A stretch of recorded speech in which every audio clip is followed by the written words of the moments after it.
할렐루야. 이 저녁에 오신 여러분들을 주의 이름으로 환영합니다. 오늘도 수고 많으셨습니다. 앞뒤 옆 사람과 인사할까요? 오늘 하루도 수고 많으셨습니다. 네네. 만나서 반갑습니다. 뒤에 분들 한번 인사하실까요? 고맙습니다. 네. 네. 수고 많으셨습니다. 예. 이제 날씨가 점점 추워지고 있습니다. 여러분 감기 조심하시고 환절기 때 건강 유의하시기를 바랍니다.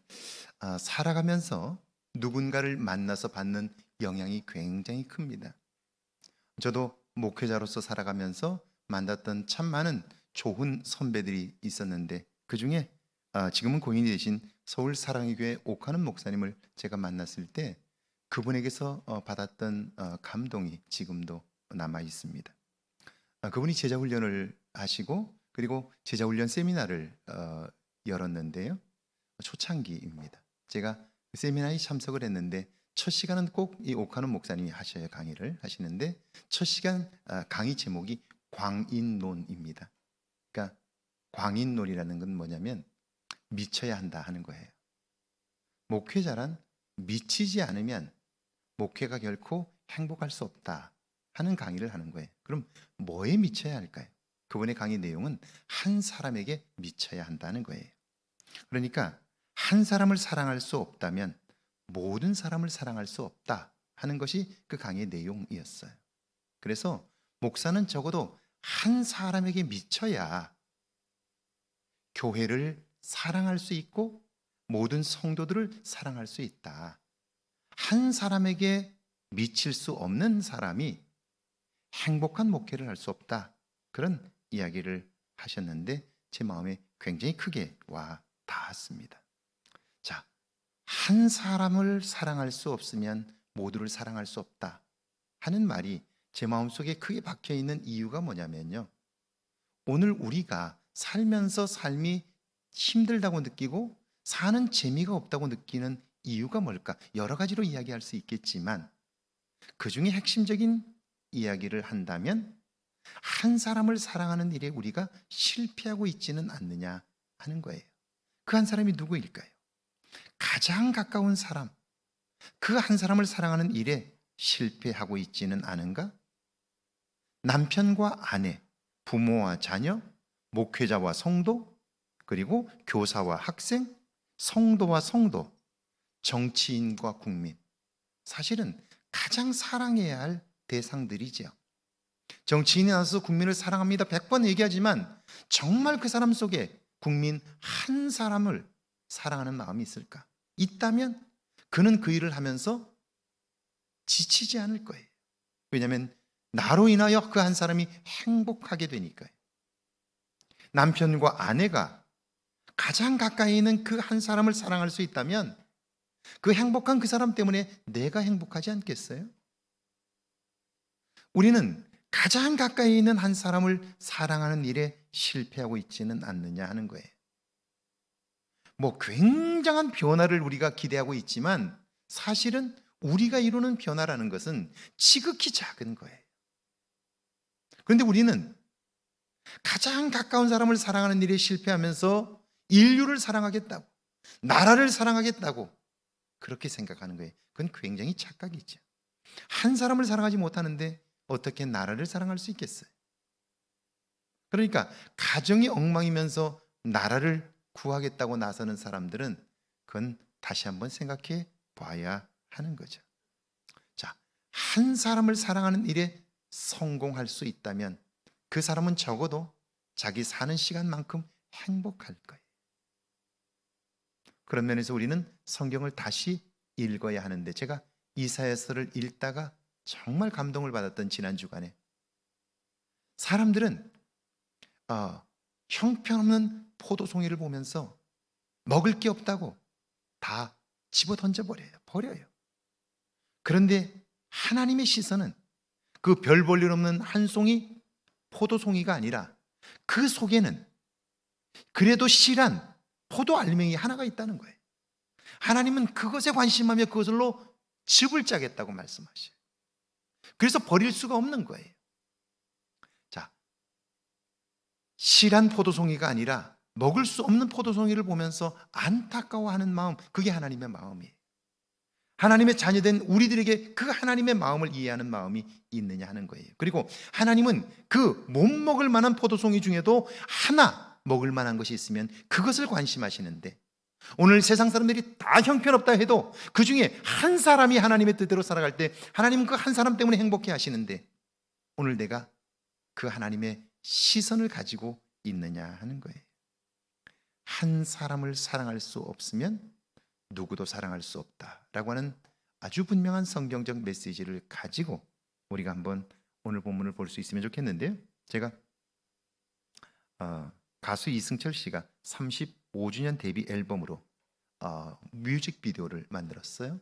타이틀이 My Love입니다. 그 타이틀곡 두 번째 곡이 우린이라는 제목의 노래인데요. 그 노래를 부르면서 뮤직비디오를 만들었어요. 이승철 씨가 직접 기획하고 제작을 했는데요. 결혼을 앞둔 그 예비 부부 두 사람 중에 남자를 만나가지고 그 결혼 프로포즈를 하는 걸 직접 많은 예비 부부들을 만나고 그 중에 한 커플을 만나서 남자와 그 프로그램을 같이 준비했어요.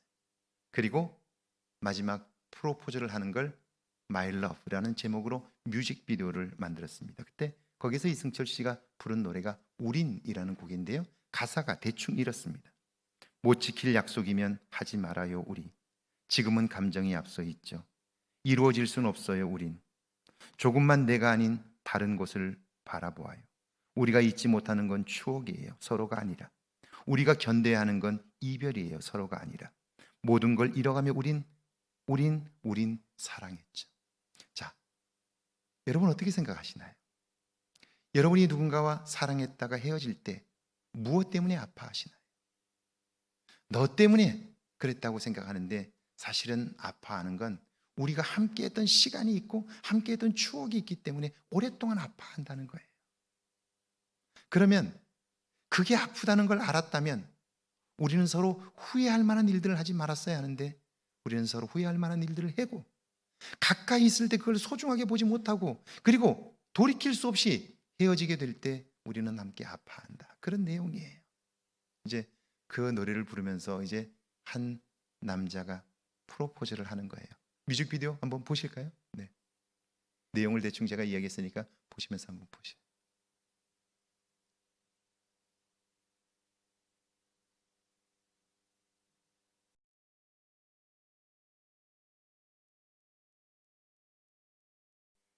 매일 이렇게 살 수는 없어요. 그러나 여러분 한번 생각해 보세요. 내가 상대방에게 가장 가까운 사람에게 감동을 주었던 때가 언제쯤인가 한번 생각해 보세요. 서로 감동을 주고받을 때 그 관계는 따뜻해지고 가까워지죠. 그리고 순해져요. 그런데 우리가 서로 함께 살아가면서 상대방이 감동할 정도의 프로포즈를 여러분 결혼 이후에 몇 번이나 하셨나요? 최근에 그런 감동을 상대방으로부터 받아본 적이 있으신가요? 없어요. 그러니까 사는 게 그냥 덤덤하게 사는 거예요. 적어도 가장 가까운 사람을 감동시킬 수 있는 감동적인 사건들이 가끔은 있어야 그때 받은 감동으로 서로를 귀하게 여기며 살아갈 수 있는데 그게 안 되면 결국 사는 맛이 나지를 않는 거죠. 가장 가까이 있는 한 사람과 사랑하는 일에 실패하면 그 삶이 행복할 수 없다 하는 거예요. 자, 이건 연인만 그런 게 아니에요. 우리가 하나님과 사랑의 관계라고 할 때 적어도 내가 하나님을 감동시킨 적이 언제쯤인가 한번 생각해 볼 필요가 있을 거예요. 내가 마음껏 시간을 들였던 때, 내가 마음껏 물질을 들였던 때, 내가 하나님이 너무 좋아서 하나님 무엇을 드리면 좋을까요? 라고 울면서 고백하고요. 그리고 하나님 나는 이것밖에 드릴 게 없어요 라고 그걸 드리면서 감격했던 그런 시간들이 여러분 있었나요? 이런 감동적인 사건들이 없다면 하나님을 믿어도 맹숭맹숭하죠. 그러면 과거에 살아온 습관을 따라 살 수밖에 없게 돼 있어요. 어, 이 교인들이 제가 가끔 저희 가정 이야기를 하니까 목사님 가정에서 잘한다 이렇게 생각하시는 분들이 계실 거예요. 그렇지만은 않아요. 제가 시간들이 많지 않기 때문에 그렇게는 못해요. 그러나 적어도 제 마음속에는 제 아내를 감동시키는 사건들을 꾸준히 만들어 가요. 12월이 되면 연말에는 1년 동안 제가 아내를 위해서 모았던 돈들을 꺼내서 예쁘게 포장해서 여보 당신 필요한 거 쓰라고 1년 동안 모아요. 1년 동안 모아서 예쁘게 포장해서 많은 건 아니지만 당신 꼭 쓰고 싶은 데 쓰라고 1년 동안 함께 해줘서 고맙다고 전달하는 거예요. 별건 아니지만 그게 아내에게는 고마운 마음으로 받아들여지고요. 그 마음이 함께 교류가 이루어질 수 있는 거죠. 저는 인간 관계뿐 아니라 하나님과의 관계도 그렇다고 생각해요. 추수감사주일이 되면 적어도 한 해 동안 내게 베풀어 주셨던 은혜들을 기억하고 하나씩 하나님이 내게 이런 걸 주셨다고 하나씩 하나님께 감사의 고백을 하게 될 때 정말 추수감사 전 주일 한 주간은 행복했어요. 매일 새벽마다 헌금 봉투를 쓰는데요. 너무 감사한 거예요. 눈물이 나는 거예요. 헌금 봉투를 준비하는 내내 감동이 되는 거예요. 하나님, 올해 이런 은혜를 내게 주셨네요. 나는 그런데 갚은 게 별로 없어요. 그러니까 눈물이 나는 거죠. 매일매일 그 하나님께 사랑의 고백을 하는 거예요. 하나님, 이렇게 도와주셔서 감사해요. 그러니까 추수감사주일 한 주간 내내 정말 감동이 있고요. 하나님이 너무 좋은 거예요.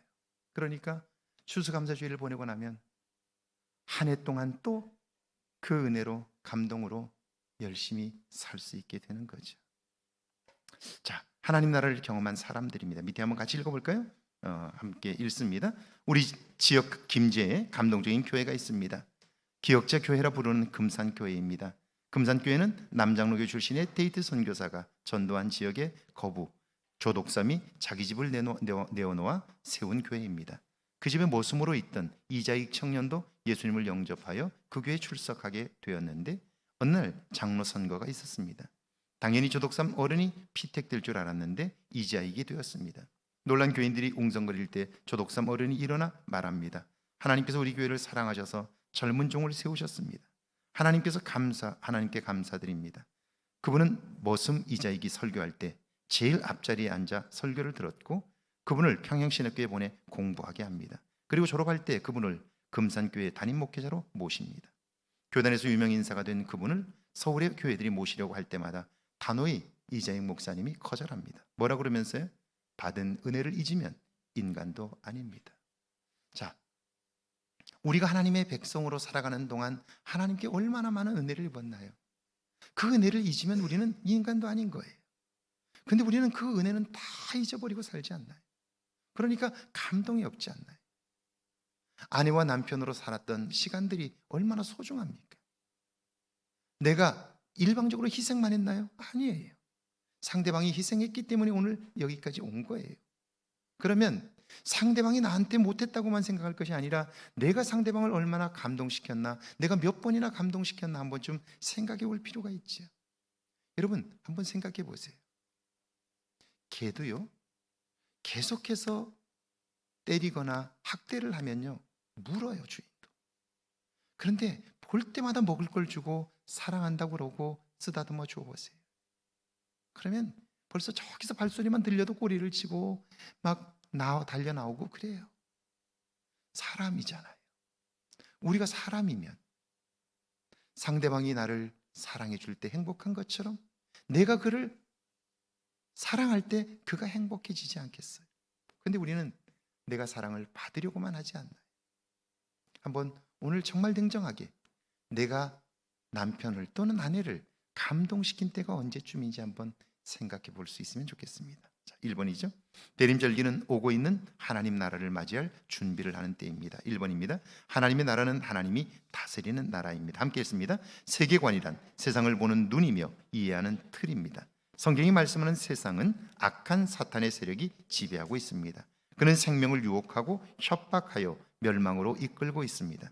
그의 지배를 받는 한 인간에겐 소망이 없습니다. 그러므로 사탄의 지배에서 벗어나 하나님의 다스림을 받는 일이 중요합니다. 자, 사탄은 끊임없이 우리로 하여금 자기 자신만 위하라고 말해요. 자기 자신에게만 집중하라고 그래요. 그래서 다른 사람을 배려하지 않아요. 다른 사람을 용납하지 않아요. 그러니까 사탄의 종로로 나는 삶에서 벗어나지 않는 한 우리는 하나님의 다스림을 받을 수 없고요. 하나님의 다스림을 받지 못하면 온전히 자기를 사랑하고 가까이 있는 사람을 사랑할 수 없게 되는 거죠. 왜 예수님께서 우리에게 오셔야 할까요? 그분을 믿는 믿음이 아니고는 하나님의 다스림을 받을 수 없기 때문에 그런 거죠. 2번입니다. 하나님의 나라는 가치관이 다릅니다. 함께 했습니다. 사탄이 우리를 지배하고 다스리는 원리는 간단합니다. 우리의 욕망과 교만을 부추깁니다. 그것으로 모든 것을 할 수 있는 것처럼 속입니다. 그것만 얻으면 유토피아가 이루어질 것으로 믿게 합니다. 그러나 유토피아란 우토포스, 없는 곳이라는 뜻이에요. 자, 우리는 사실 있지도 않은 것, 되지도 않은 일을 될 것처럼 여기며 사는 거예요. 이걸 망령된 신화라고 불러요. 허탄한 신화라고 부르는 거예요. 우리 속에 이런 것들이 얼마나 많은지 몰라요. 제가 지금까지 만났던 분들 중에 이런 분들이 계세요. 목사님 기도해 주세요. 뭔데요? 우리 남편이 술을 너무 먹어가지고 술만 끊으면 좋겠다고. 술만 끊으면 남편을 업어주겠대요. 자기는 더 이상 소원이 없겠대요. 그러냐고 같이 기도하자고. 정말 하나님의 은혜로 남편이 술을 끊었어요. 근데 제가 그 이후에 남편을 업어주는 사람을 본 적이 없어요. 한 명도 본 적이 없어요. 정말 업어줘야죠. 하나님이 응답하신 거잖아요. 그리고 그거 하나로 만족해야 되는데요, 조금 지나면 또 불평해요. 또 다른 소원이 생기기 때문에. 왜 그래요? 나 중심적인 삶을 살면요, 계속해서 나에게 맞춰야 돼요. 상대방도 나에게 맞춰야 돼요. 그러면 나의 기준에 맞출 수 있는 사람은 세상에 없기 때문에 나는 불만에서 벗어날 수가 없게 되는 거예요. 만족한 삶을 살 수 없게 되는 거죠. 그러니까 이것만 있으면 되겠다고 생각해요. 그래서 그걸 위해서 생명을 바쳐요. 시간을 바쳐요. 그런데 그걸 얻고 보니까 그 속이 채워지지 않는 거예요. 마치 유토피아란 우토포스, 없는 장소라는 말과 똑같아요. 이것만 있으면 될 것 같은데 그건 얻었는데 그런데 채워지진 않는 거예요. 그러니까 또다시 새로운 무언가를 향해 찾아 떠나는 거죠. 평생 불만족 속에서 살 수밖에 없게 되는 거죠. 세 번째입니다. 하나님 나라는 예수님을 통해 완성됩니다. 함께 했습니다. 이 땅에 오신 예수님은 하나님 나라의 실상을 우리에게 보여주셨습니다. 높아지고자 하는 자는 낮아지고 낮아지고자 하는 자는 높아지리라. 살고자 하는 자는 죽고 죽고자 하는 자는 살리라. 섬김을 받고자 하는 자는 종이 되고 섬기고자 하는 자는 섬김을 받으리라 말씀합니다. 이것을 예수님은 몸으로 보여주셨고 그분이 다시 오실 때 완전한 하나님의 나라는 완성되는 거예요. 그러니까 우리가 그리스도인이 된다는 것은 뭐냐면요, 예수님의 이 모습을 담는 거예요. 섬김을 받으려 하는 것이 아니라 우리가 섬기려 하고, 그리고 내 기준에 맞추는 것이 아니라 주님의 기준에 맞추는 거예요. 어떤 교회가 좋은 교회일까요? 하나된 교회가 좋은 교회죠. 어떻게 해야 하나 될 수 있을까요? 서로 다 다른데요. 생각이 다 다른데요. 하나 될 수 있는 유일한 길이 있다면 여러분이 저에게 맞추고 저는 하나님에게 맞추는 거예요. 이것 말고 다른 방법은 없어요. 왜? 다 다르잖아요. 제가 어떻게 여러분을 다 맞출 수 있겠어요? 자, 제가 여러분에게 맞출 수 없는 것처럼 여러분도 저에게 맞추기 힘들 거예요. 그런데 제가 하나님께 맞추었기 때문에 여러분도 저를 맞추면 우리는 하나님의 방법으로 하나 될 수 있는 거죠. 할렐루야. 그런 거예요. 그건 말고 하나 될 수 있는 방법은 없어요. 그러니까 좋은 교회란 결국 하나님에게 맞춘 사람들이 많은 교회가 좋은 교회인 거죠. 자기 주장이 강한 사람들이 많은 교회는 결코 좋을 수가 없어요. 왜? 생각이 다 다르니까요. 자기 생각을 주장하면 결국 교회는 사람 집단이 되고 마는 거예요. 하나님이 다스리는 교회가 아닌 거죠. 자, 그러면 하나님을 닮은 사람들의 모임, 하나님의 나라를 경험한 사람들의 모습은 어떨까요?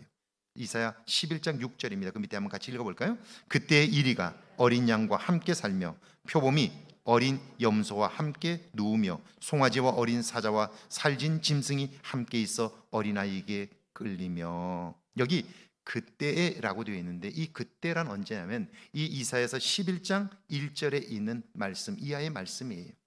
이새 줄기에 산싹이 나며 그 뿌리에서 한 가지가 나서 결실할 것이요. 이것은 예수 그리스도의 나심에 관한 예언이에요. 그러니까 이때란 언제냐면 그때란 언제냐면 예수님께서 오신 때예요. 그 예수님을 나의 구원자로 영접한 때라고 말할 수 있어요. 이사야를 통해 하나님께서 환상을 보게 하셨는데 그때란 이새의 줄기에서 한 싹이 나며 그 뿌리에서 한 가지가 나서 결실할 때입니다. 예수님께서 오시고 그분을 구원자로 믿게 되었을 때 나타나는 놀라운 역사들을 말씀하고 있는 거예요. 그분을 믿는 믿음으로 하나님 나라를 경험하게 되는데 하나님의 다스림을 경험하게 되는데 여기 보니까 이리와 표범과 어린 사자가 함께 사는 거예요. 그 어린 사자와 함께 사는 거예요. 이리가 누구와 함께 살아요? 어린 양과 함께 살아요. 표범이 어린 염소와 함께 눕고 송아지와 어린 사자와 살진 짐승이 함께 있어요. 이건 불가능해요. 배가 고프면 사자는 짐승을 먹어야 살아요. 그런데 함께 어울리는 거예요. 특별히 그 사나운 맹수들이 어린아이에게 이끌린다라고 되어 있습니다. 이게 어떻게 가능해요? 사자가 본성을 이기지 않으면 불가능해요. 표범이 이리가 본성을 이기지 못하면 결국 어린아이에게 이끌릴 수 없고 어린 양과 염소와 함께 지낼 수가 없어요. 여러분 이건 환상이에요. 표범과 이리의 얘기가 아니에요. 이건 오늘 죄와 더불어 살아가는 인간의 모습이 이리와 같고 표범과 같고 사자와 같다는 걸 말씀하는 거예요. 어떻게 그 본성, 죄로 말미암아 이렇게 포악하고 사나운 폭력적인 존재로 바뀐 인간이 어떻게 함께 공존할 수 있을까? 그 이야기를 하는 거죠. 예수 그리스도를 구원자로 믿고 그분의 온전한 다스림을 받을 때 인간은 비로소 자기의 본성, 죄된 속성을 벗어나서 하나님의 다스림으로 인하여 새로운 삶을 경험할 수 있게 되는 거죠. 자, 보세요. 하나님 나라를 경험한 사람들을 성경은 계속해서 소개하고 있어요. 그래서 우리가 성경을 읽는 거예요. 여러분, 블레셋 군대가 이스라엘을 침공했어요. 그런데 그 병사도 엄청나고 그들의 무기도 굉장하지만 그들 중에는 기골이 장대한 거인이 하나 있었어요. 그의 이름이 골리앗입니다. 그가 창을 들고 섰는데 그 창이 얼마나 큰지 배틀채 같았다 이렇게 되어 있어요. 키도 크고 몸집도 거대한데 그의 목소리는 쩌렁쩌렁해서 그의 말 한마디가 완전히 이스라엘 군대를 두렵게 만들고 장군들과 그 나라의 높은 사람들 심지어 왕까지 두렵게 만든 거예요. 자, 전쟁은 사기가 굉장히 중요해요. 그런데 이 골리앗이 나서서 호령을 하니까 이스라엘 군대가 맞설 용기를 내지 못하는 거예요. 그럼 진 거예요. 모두가 다 두려워하는 거예요. 자, 보세요. 우리는 본능적으로 알아요. 저와 싸워 이길 수 있느냐 없느냐 본능적으로 알아요. 저와 싸워서 이길 수가 없어요. 벌써 이미 그의 배틀칠 만한 창을 보니까 한 번만 휘둘러도 가까이 갈 수도 없어요. 질 수밖에 없죠. 그러니까 지는 전쟁, 가면 죽는데 누가 가려고 하겠어요? 안 가지요. 못 가지요. 본능적으로 알아요. 그러니까 다 두려워 떨고 있는 거예요. 그때 다윗이 그 앞에 나가잖아요. 아니, 다 두려워하는데 다윗은 왜 두려워하지 않죠? 아니, 죽는 게 두렵지 않은가요? 두렵지요. 그도 사람이니까. 그런데 그 안에 두려움이 자리를 잡지 못해요. 왜냐하면 두려움을 이기는 믿음이 그에게 있었기 때문이죠. 그는 이렇게 말해요. 내가 아버지의 양을 칠 때 사자와 곰이 와서 양을 움키려고 할 때 하나님의 도움으로 사자의 이빨을 꺾었고 곰의 발톱을 막아 그를 찢었다는 거예요. 내가 그와 싸워서 이길 수 없어요. 그런데 하나님이 나를 이기게 하셨어요. 하물며 하나님을 모독하는 저를 하나님이 가만두시겠냐고. 그리고 나선 거예요. 자, 본성적으로는 나가면 죽어요. 그러니까 가고 싶지 않아요. 그런데 그 본성을 뭘로 이겼어요? 내가 경험한 하나님의 능력 이기는 거예요. 자기의 본성을 초월하는 능력이 그에게 있었던 거예요. 자, 여러분, 여리고성에 있었던 기생 라합을 한번 생각해 보세요. 성 안에 있는 군대와 그 성을 향해서 공격하는 군대, 누가 더 안전할까요? 싸우면 누가 이길까요? 게다가 여리고성은 건축한 이후에 단 한 번도 그때까지 무너진 적이 없어요. 함락당한 적이 없습니다. 성 안에 있는 백성들이 안전해요. 그 안에는 기골이 장대한 거인족들도 있고요. 오랫동안 전쟁을 했던 사람들이 있어요. 그런데 공격하겠다고 하는 애굽에서 나온 사람들은 정규군이 아니에요. 훈련된 병사도 아니에요. 그들이 공격하고 하겠다고 했을 때 여러분, 그들이 이길 거라고 생각한 사람은 없었을 거예요. 그런데 정탐꾼을 보냈을 때 기생 라합의 집에 들어갔는데 라합은 정말 놀라운 얘기를 해요. 성 안에 지금 모든 백성들이 두려워하고 있다는 거예요. 뭘 두려워하고 있을까요? 이스라엘 백성들이 물밑으로 오니까 그들이 두려운 걸까요? 아니에요. 라합은 이렇게 얘기해요. 우리가 너희들이 지금까지 애굽에서 나와서 광야를 통과하는 40년에 경험했던 것들을 알고 있는데 하나님께서 너희들을 통하여 그 놀라운 일들을 이루셨다는 걸 우리가 귀로 다 들었다. 그래서 다 알고 있다. 이제 우리가 너희와 싸우는 것이 아니라 너희를 그 놀라운 능력으로 행하신 하나님과 맞서 싸워야 한다니까 성 안에 있는 백성들과 군인들이 다 두려워 떨고 있다. 이 전쟁 이기지 못한다고 말한다. 그러면서 라합은 이렇게 말해요. 내가 너희를 숨겨줄 텐데 이 성이 무너지는 날 나와 내 가족을 구원해 달라고, 그 징표를 달라고 이야기를 해요. 자, 인간적으로 보면 성 안에 있는 백성이 안전해요. 그들이 유리해요. 그런데 기생 라합은 알고 있어요. 뭘 알고 있냐면 하나님이 그들을 통하여 행하신 일들을 알고 있는 거예요.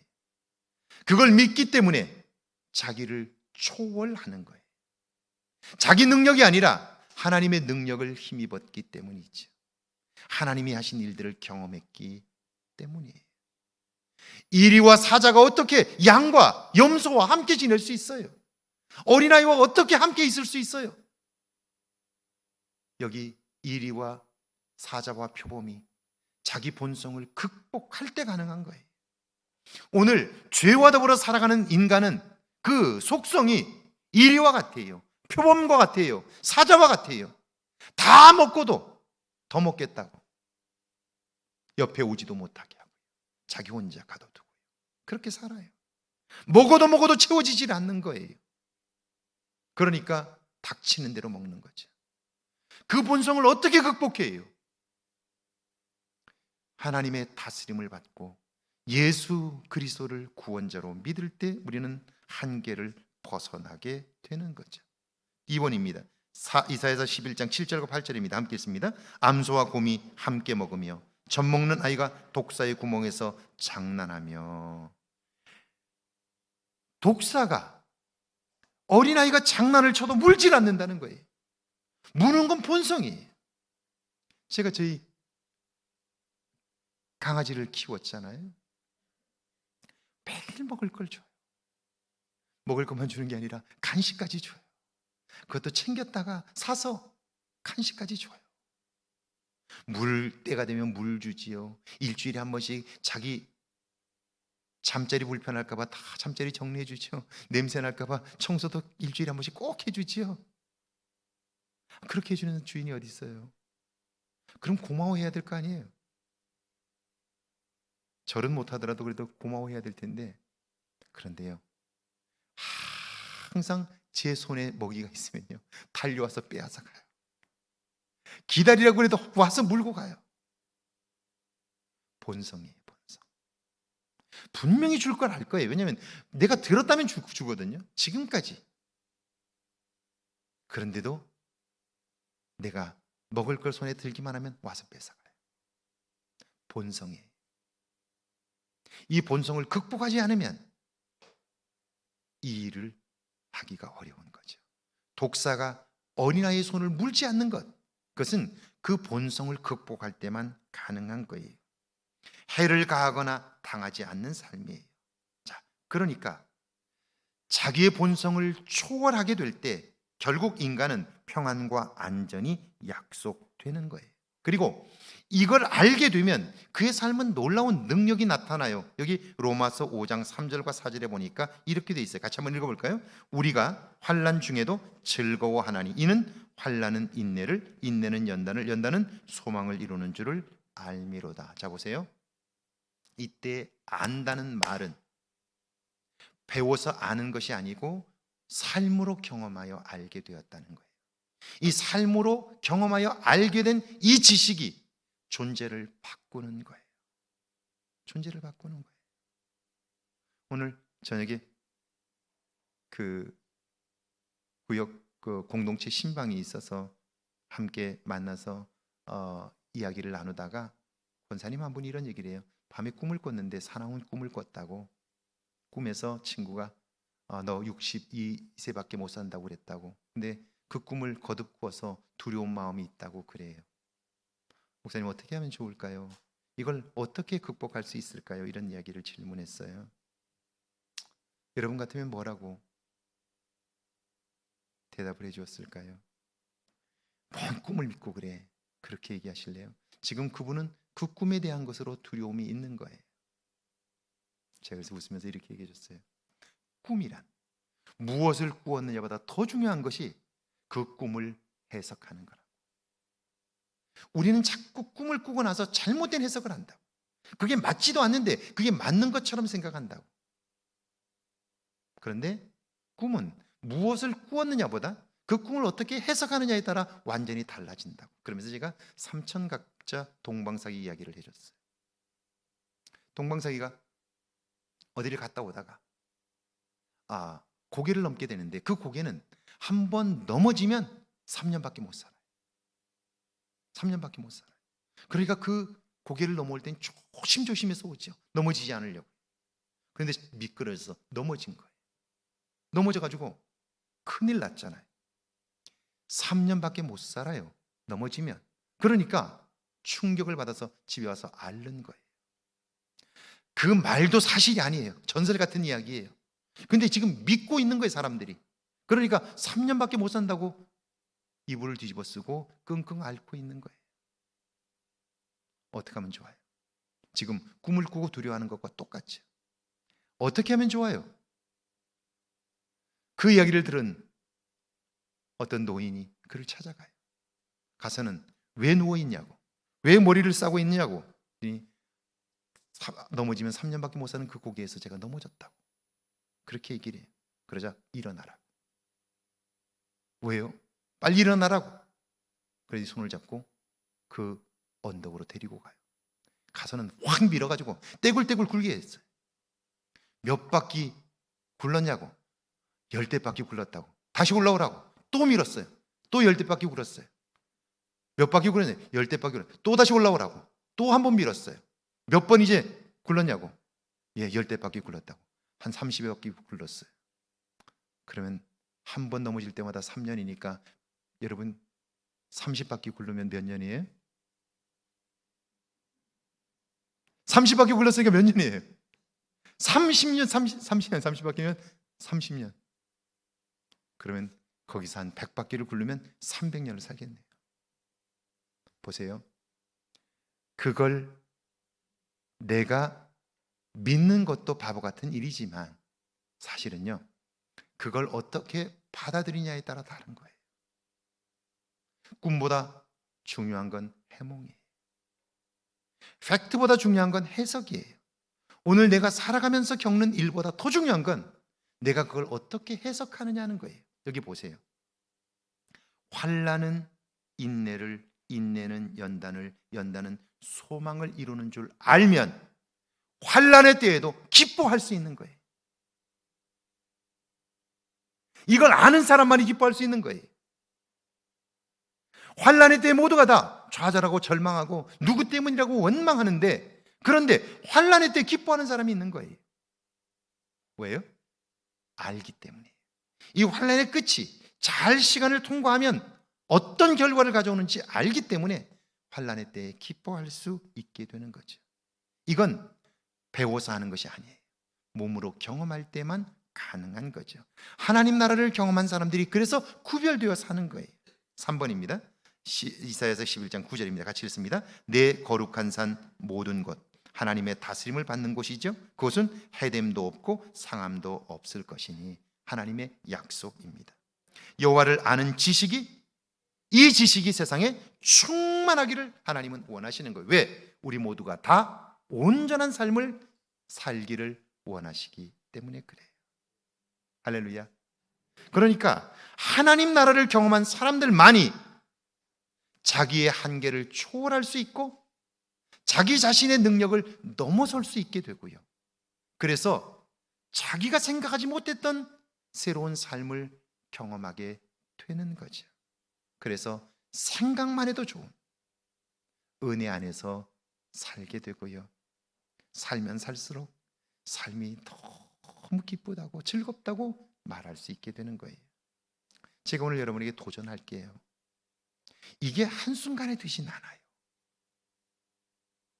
그러면요, 작은 것에 여러분이 한번 충성을 해보는 거예요.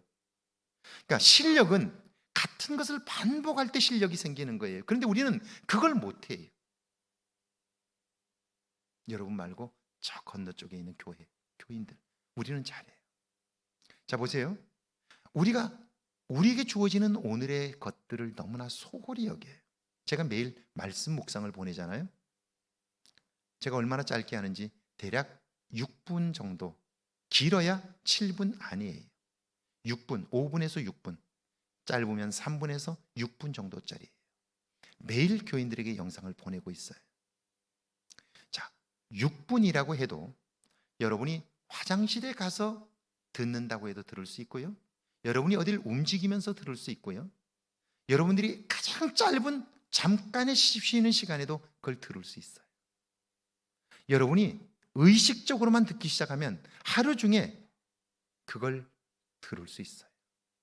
그러면 그것을 여러분이 적어도 1년, 2년을 꾸준히 듣는다고 생각해 보세요. 그러면 여러분도 모르는 사이에 여러분의 기도는 저를 닮아가게 될 거고요. 하나님의 말씀을 자꾸 인용하게 될 거예요. 제가 부목사를 하던 때부터, 전도사 시절부터 시작해서 한국에 저와 스타일이 비슷한 목사님들 4분을 선정했어요. 4분을 선정해서 이 4분들의 설교, 주일 설교를, 수요 설교 포함해서 설교를 매주 한 편씩을 들었어요. 제가 몇 년을 들은 줄 아세요? 한 분은 7년, 한 분은 10년, 한 분은 12년, 한 분은 14년을 들었어요. 한 분의 설교를 14년 동안을 제가 주목해서 들었어요. 화요일 날은 아예 오전 오후까지 설교를 적어도 10년 이상씩을 몇 분의 설교를 들었어요. 그러니까 그분이 무엇을 말씀하시는지 대충 알아요. 제가 제일 적게 들은 게 7년인데 김동호 목사님의 설교를 제가 7년을 들었어요. 이제는 은퇴하셔서 지금 투병 중에 계신데 매일 기막힌 새벽이라고 새벽 말씀을 요즘 유튜브에 올리고 계세요. 우연히 제가 한번 며칠 전에 그 유튜브를 한번 들었어요. 근데 오래전에 설교하셨던 내용을 그대로 하시더라고요. 자, 적어도 한 분의 설교를 한 7년, 10년을 듣고 나니까 그분이 무엇을 말씀하시는지 알겠어요. 그리고 그분 속에 있는 소위 이걸 스트럭처라고 그러는데요. 그분이 가지고 있는 지식의 스트럭처가 이해가 되는 거예요. 제가 몇 분의 옥하는 목사님의 설교도 10년을 넘게 들었고요. 곽선희 목사님의 설교도 10년을 넘게 들었어요. 자, 10년을 넘게 들으니까 그분 속에 있는 게 뭐가 담겨 있는지 알겠어요. 그리고 나도 모르게 조금씩 닮아가는 거예요. 자, 하루에 6분. 이게 별거 아니에요. 그런데 여러분이 그 시간만은 집중해서 한번 1년 이렇게 한번 들어보면요. 여러분의 삶이 달라질 수밖에 없어요. 같은 이야기를 반복하기 때문에 그래요. 그런데 그냥 매번 그냥 왔다 가고 우리는 과거에 습관적으로 살아온 삶을 답습하면서 사니까요. 새로움이 없는 거예요. 자기 초월적 사건이 나타나질 않게 되는 거예요. 여호와를 아는 지식이 세상에 충만하기를 하나님은 기뻐하셔요.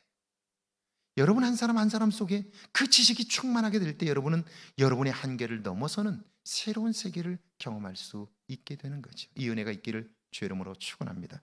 우리 같이 한번 기도할까요?